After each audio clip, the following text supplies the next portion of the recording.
What is going on? Are you a good boy? Good boy. Come and see the bad boys today at the lunch break Wednesday. Already with my man, Jon Finkel. What's up, sir? Monster Jam. Don't miss Gravedigger. Bigfoot. That's how it is. You're gonna buy the whole seat. All you need is the edge. So great, man. So great. Love it. So awesome. If you haven't known, even though we have the topic right there, awesome as always for you guys hanging out with us. Art, of course, and then Jon. There we go. I'm always mixed up by this thing, but Jon's on that side. We're doing a monster truck show. My man had the idea, and man, I put a questionnaire earlier today on our Facebook page, like, hey, if you go onto a monster truck, you think about it. Immediately, like, I don't know, 7 people just started jumping in and talking about it. So I feel like this is going to be a great show. All our shows are great, but I love the fact that people were jumping in on this. You went recently, right? First time on this. So talk a little bit about the show. Yeah, I have an extended history with monster trucks.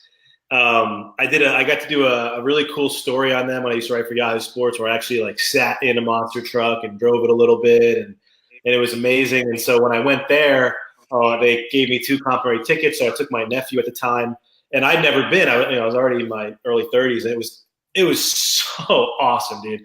And so I couldn't wait to take my son, and so I took him this year on his. They usually come here to Dallas right on his birthday or birthday weekend. So today it was this weekend. It was on his actual birthday, but this is the 3rd year in a row we've gone, and it's down at Jerry World, Cowboy Stadium. They have 85,000 people there. Sold out every time, lines to get in, and that place is just gigantic anyway. And it's just one of the coolest, most unique experiences you can ever have. It's like a rock solid 3 hours. It doesn't matter what you're into. I honestly don't even think you have to be a sports fan or even a fan of cars.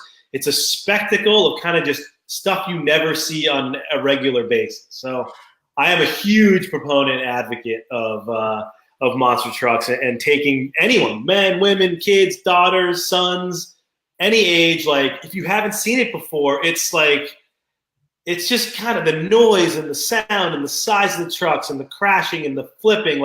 It's unbelievable. Yeah, no doubt, man. It's funny how you're in my life kind of parallels with our experience, obviously being in, radio journalism and all these other things. I've actually ridden in a monster truck, and it's legit, man. And I haven't been to a monster truck show. One of my friends that I used to work in radio with, he works at MetLife Stadium, and he would now see him because especially when the Giants and Jets aren't when the NFL season is done, they'll have that there.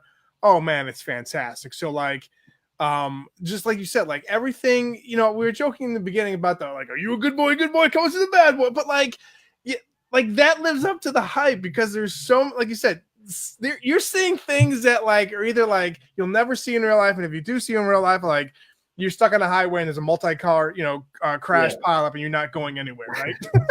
Well, yeah, and then also the idea of they do so many little things well. They do a lot of the WWE stuff well. They've got the entrance music, they've got the drivers who have great personalities. Obviously, they're mega family friendly, but they also have it set up where there's the race, then there's the freestyle, then there's the 2-wheel competition and things like that. And they have a point system now. Everything, which is what changed from maybe 7 or 8 years ago, you can do all the voting on your phone, so that it's a live voting thing.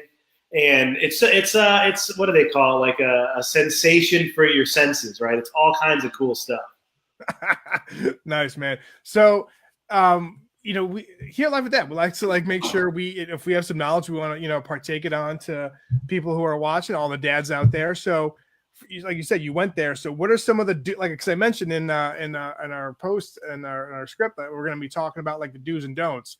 You just recently went there, man. What are some of the things that are good to do, and then some things maybe parents should watch out for if they're going for the first time? Yeah, number one, if anybody who's written on here has gone, you got to get the earplugs for the little guys and bring a set for yourself. It doesn't matter where you sit. The first couple of years, I purposely sat up in the 300s because my son was really little and he didn't like the super loud noise. So I got us. I won't say there's not really bad seats, but it was pretty far away. It was upper in a Cowboy Stadium. If anyone's ever been there, like it's one of the largest, most cavernous places on earth to see anything. I've been there for football games and concerts and all kinds of stuff, and it's just you could find yourself sitting what you feel like in another county, and it was still loud then. So that's the first thing is if you have little kids, don't be afraid to sit far away. You don't have to get the seats aren't crazy expensive anyway.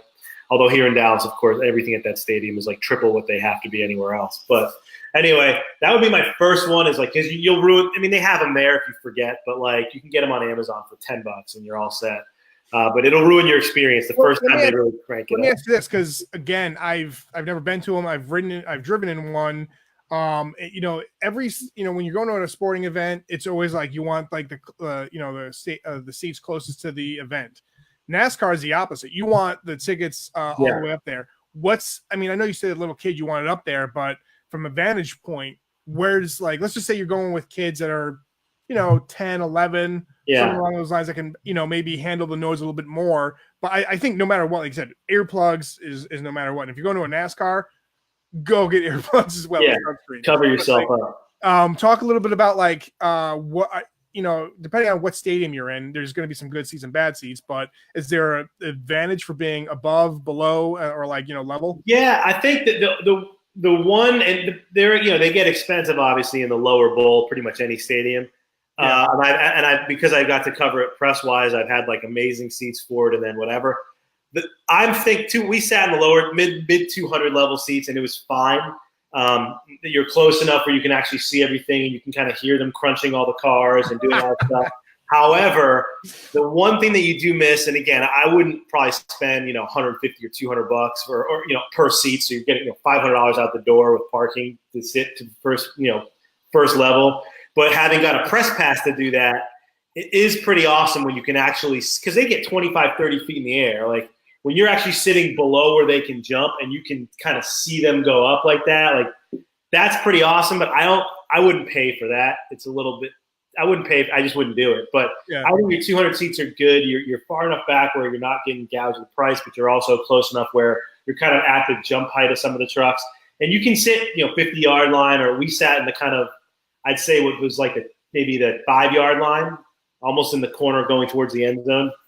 It's fine. I mean, they come do the whole, they race around the whole area. They sometimes actually they put the apparatus where they do the flips and wheelies and stuff on the opposite end of the start. Parents who are saying they've been taking their kids. Brent says taking 6 of his little kids, and that's amazing. I steer them away from all of they sell a ton of stuff. It's obviously mostly Gravedigger stuff. But like, if you get that stuff first, and it's usually a big truck or a truck in a box or whatever it is, you can't get your food. Like you want to get up as 2 kind of intermissions between the events. Yeah. You don't want to leave that stuff on a table. You don't. So a veteran move, which is what I would do for all events with my kids, is they don't even ask. Anything they may or may not get as a surprise or that I promised them beforehand is on the way out. So I never let my kids buy anything on the way in or in the middle. They can pick it out, they can look, but I'm not sitting in my cramped seat with trying to eat a hot dog or drink a beer with a box of something or some take-home mug that's 4 feet tall, none of that stuff. Pro move right there. I love it. Knowledge. This is what you get on the lunch break. I love it. Yeah. Like you said, you were there recently. Gravedigger and Bigfoot like always come to mind for me. And maybe it was Bigfoot's not around anymore. Bigfoot, he's not around? He's not in. Only he wasn't. I don't think he's on part of Monster Truck. I think he's retired, or they've retired the franchise, or I'm sure we could Google it and figure it out. All right. John Wilcox says my son is 6. Have been going since he was 3, and it's their favorite thing. We've been to 6 shows now. We go twice a year. That's awesome. I love that. So he's a pro too. Yeah, you got to keep going every year because they introduce new trucks, and what's cool is they have 2 circuits going around at the same time. So my brother, who lives in LA, actually took my nephew, went with a friend of ours and their kids on the same exact night we did. They were at Anaheim Stadium in California, and we were at ours, and they had maybe 6 different trucks going through. So if you do see them maybe twice a year or back to back, there's a decent chance you'll see like the bottom rung of trucks, like 4 or 5 different ones. Nice. Brand says we go every year. My first year the first year scared my son. I can see that. It's loud, man. I mean, the first time when they introduce, like when they drop the lights and they crank it up and they come in, it's loud, like especially depending on the acoustics. Like Jerry World, I guess they didn't open it, so because it's closed, everybody knows like the acoustics are just brutal there at certain parts of the stadium, and if you hit the reverb wrong, like it can feel like it's like right in your ears.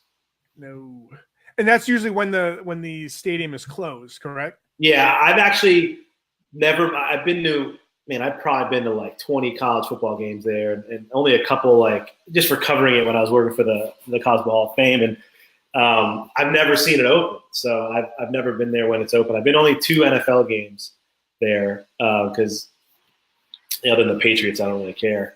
But I've never been to it when it's open. Gotcha. Kind of sucks. Jay King says we've been taking our 3-year-old to Monster Jam. He's been to one in New York and one in Connecticut. We have plans to go to New Jersey in June. Nice. So again, like, and it's funny too because when you posted this idea for a topic, I was like, yeah, I don't know how many people, but like, yeah, a lot of people love to go to this. And you even said to me, he's like, yeah, every time I go, it's like, well, when you went, it was like all sold out. Like, so I can't believe it. I mean. We had a you always look at like I just brought me and my son, but like there was a group of 8 sitting next to us. It looked like it was a husband and wife and like grandparents and 4 kids, and it's like they said they go every year. Like it becomes a part of your thing. And I don't know how old my son, maybe when he's 9 or 10 or 11 gets. I don't know if you get too. I'm not too old for it, but there's always that lull of like at 15, are we going to be going? Maybe not. But yeah. But it's 3 years running now, and like he knows we go once a year on his birthday. Like he looks forward to it. He has like, they have their Michael Jordan, right? They have Gravedigger, which is by far the most popular truck there. But my son like loves. They have Maximum Destruction, which is a cool truck, and his favorite right now is Megalodon, which is basically a truck with a giant shark on it, and the coolest thing that happened in this one was in the first competition, Megalodon did like a full flip and landed on its nose and bounced over and destroyed the entire front of the truck. And it went into the shop, and they always show the camera like of them fixing it with the wheels 7 feet tall. Anyway, they got it all fixed, and it went in the rest of the competition, but it had no nose, like no teeth, no eyes, no snout. It was just the shark fin and the tail. And so they were like, he's gutting it out. And like it was a real Megalodon, and my son was thrilled. He's gutting it out. Love it. Yeah. That's great. You kind of mentioned too, like depending on the tickets, there's passes and all that. Like press passes. Are there like depending on before or maybe not after, but before the show, do you have a chance for like your kids to get like autographs from the drivers or anything along those lines? Yeah, so this is where I would say it's the one thing they do it great. It's awesome, but it just makes it a really long day for younger kids. I haven't done it yet. I did it when my nephew, I took him because he was already, I think he was 11, so he was older. But they have what's called like a pit. It's like a pit pass, and if you go, the shows typically start at 7. I think the pit pass starts at like 4 or 4:30 or 5, and you can go that early, and you can get a picture, you can get a signed autograph with your favorite driver. You can wait in line and get a picture in front of the truck. Like all the drivers are there. It's super fan friendly. The only problem is, and I know my son, there's just no way he would sit through it. Is you're basically you're committing to like a 6-hour night. Like you're getting there at 5. You're gonna go down on the field, which is awesome. You're gonna get the pictures of the truck, and you're going to be with them. But then, you end up by 8, which is now 3.5 hours in. My son at 6 would be like, I'm out of here. Yeah, no, yeah, and that's smart. So good. Again, bringing knowledge to it. I love it. And then here's another. Brandon's bringing some knowledge where he says if you get the more expensive seats, they bring you parts to break off the truck. Oh man, I can see that. A lot of stuff falls off, especially like in the freestyle part, like all the little, if like there's a dragon one that has like spikes on it, and pieces fly off all the time. And that, if that's true, that's amazing. I always wondered what they do with that. Sometimes like I like on the freestyle competition when a truck breaks down, they don't even like take it into the pit anymore. They just like push it off to the side, and they don't run over it, but it becomes kind of part of the field, I guess. Yeah, no doubt. Chris says that was supposed. He was saying, what did he say before? I looked it up, and it said to tell from the monster truck that 2 still has Bigfoot in 2019 shows. It just hasn't partnered with Ford anymore. And then he goes, that was supposed to say toughest monster truck still runs Bigfoot appearances. All right, so. Oh, that's cool. I mean, they have like So you've got Gravedigger is the king. Then there's the new family of that, a son of a Gravedigger. It's called Son of a Digger. Is like now the next in line. So they have basically two Gravedigger trucks running, and then they have a couple that kind of go in and out of each one. That they run. The son of Gravedigger, like a mini truck. No, it's I don't know where they came up with the idea. Maybe it was just to expand the Gravedigger franchise, but it's more of a sleek truck. They have like Bounty Hunter, like they all have cool ideas. I've been to one where they had like a Batman truck and they put some of that stuff together. Oh yeah, El Toro. You see that? I saw an entire horn from the El Toro. El Toro was kind of new, maybe I don't know, 8 or 9 years ago, and now it's become one of the more popular ones. Obviously, it's a giant red truck that looks like a bull with horns and all that kind of stuff. And yeah, the horns always fall off. So if you get like a 5-foot piece of the horn, which is I'm guessing not even really fiberglass, that's a hell of a souvenir. That's awesome.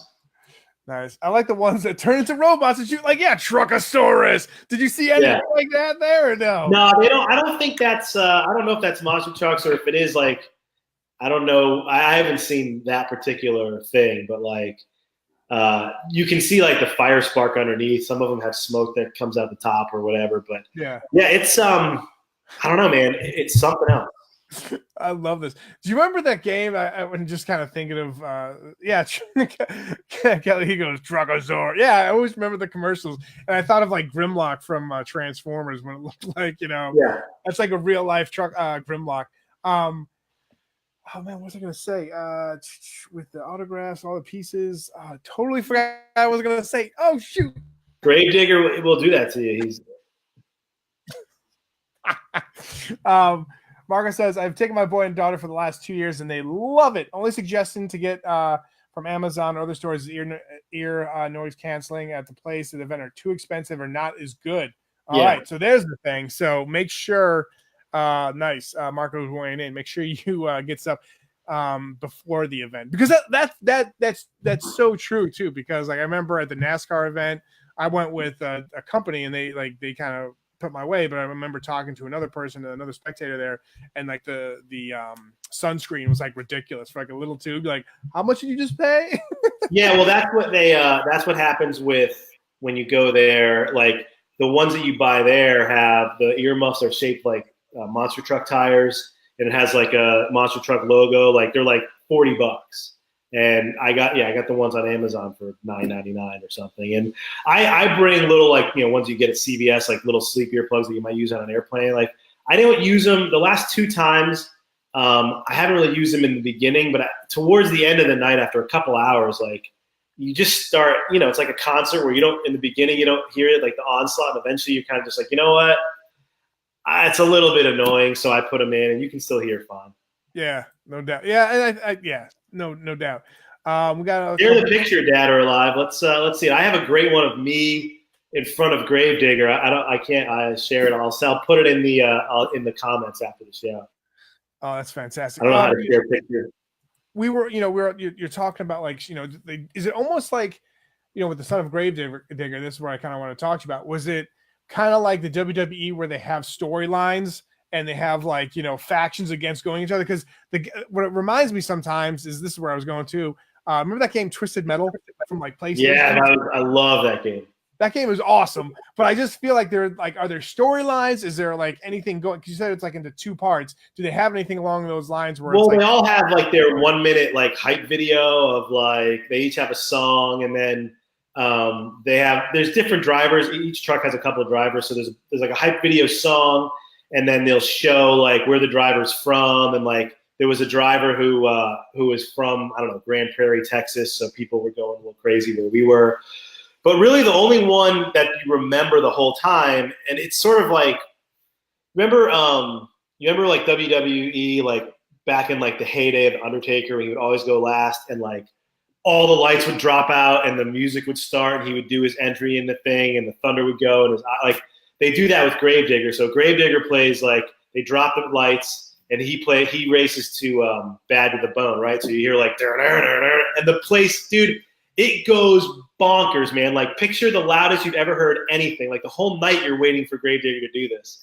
And it's so cool. And the green lights go. And he's easily one of the best drivers all the time. He always delivers on what he has to do. So, yeah, they do have that stuff. That's like the equivalent of like, oh, you didn't know? Yeah. Oh, yeah, exactly. Yeah, Chris is right. Goldberg, they did it. Like, they know they have their trump card to play, and they make sure that whenever you're going to watch it, he's featured. Do they have are there drivers that are associated with Gravedigger or with other cars, or no? There are. I know, like Gravediggers. The Gravedigger is like a family. There's like a couple brothers and sons and fathers who do that. Yeah, they're like the Gravedigger family. The rest of them, I don't know. I do know people, or not know them in person, but like every time I've gone, you will listen to and you absolutely overhear people say like, oh, Jim Briggens has been driving for 3 years. Like, I've seen him he can do the double two wheelie, whatever. Like, people who follow it closer do know the drivers. Jim Briggens is